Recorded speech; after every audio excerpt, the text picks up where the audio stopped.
What's up, guys? This is Higgins with Legal Automations. I'm on a quest to try out every filament in every color. On today's episode, we are taking a deep dive into eSUN's PLA Basic in blue. So one of the things I am a fan of when it comes to eSUN's packaging is that it comes in a nice cardboard box as well as this cardboard spool. I'm a fan of cardboard spools. That's just my own personal preference. Usually it does come with these nice little tabs that makes it a little bit easier to open, but for whatever reason, this particular one did not. So we're going to have to get out the trusted box cutter and get this sliced open. But yeah, so one of the things I would prefer, though, is a Mylar bag. It keeps out moisture and UV light. Some other companies do it, but again, just it's a preference.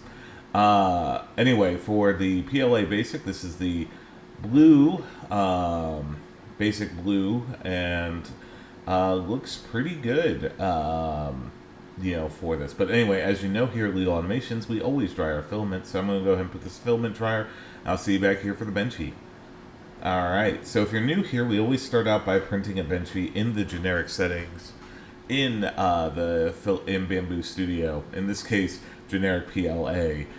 So we're going to get that sliced up and pre-printed. Should be a little under an hour for that. So we're going to get that done. And here's that, as well as all the other test prints, which from left to right are the generic benchy, the dimensional cube, the temperature tower, the retraction test, the max volumetric speed test, overhang test, and reprinted that benchy. So this is the generic one. This one looks pretty good. No real major issues that I could see as far as I could tell.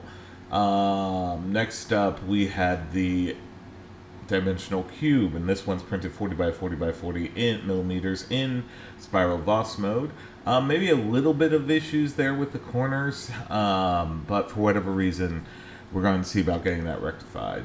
Next up, the temperature tower. And for this one, it was either 215 or 220. Both of them look pretty good for the temperature test. I'd probably lean more towards 215 just to save a little bit of energy. Next up, we had the retraction test. No stringing, no nothing on this one. I think it worked out really well when it came to that.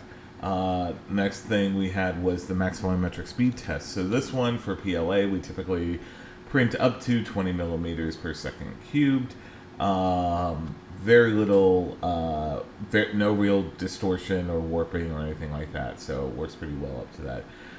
The overhang test did have some issues when it came to detail, as you can see there. Just something to be on the lookout for pretty much anything over 30 degrees when you're working with eSUN's PLA Basic. Anyway, we got those things dialed in and reprinted that benchy. Like I said, no real major issues as far as I can tell. Everything looks pretty good. But over at Amazon, you can pick this up for less than $13 at time of filming. I have a link in the description below. But anyway, like I said, so these are my overall thoughts. I think that's a pretty good filament, especially if you're looking for a PLA Basic. It's blue and the cost isn't too bad either. Just be aware of this minor issues. Anyway, that's been eSUN's PLA Basic in blue. If you like this type of content, be sure to like, comment, subscribe, do all the nice YouTube things. It helps out the channel. Anyway, and as a relatively new YouTuber, I really appreciate it. Anyway, this has been Higgins with Legal Automations. Be kind to each other, print all the stuff, and I hope to see you back here on the next full review. Thanks.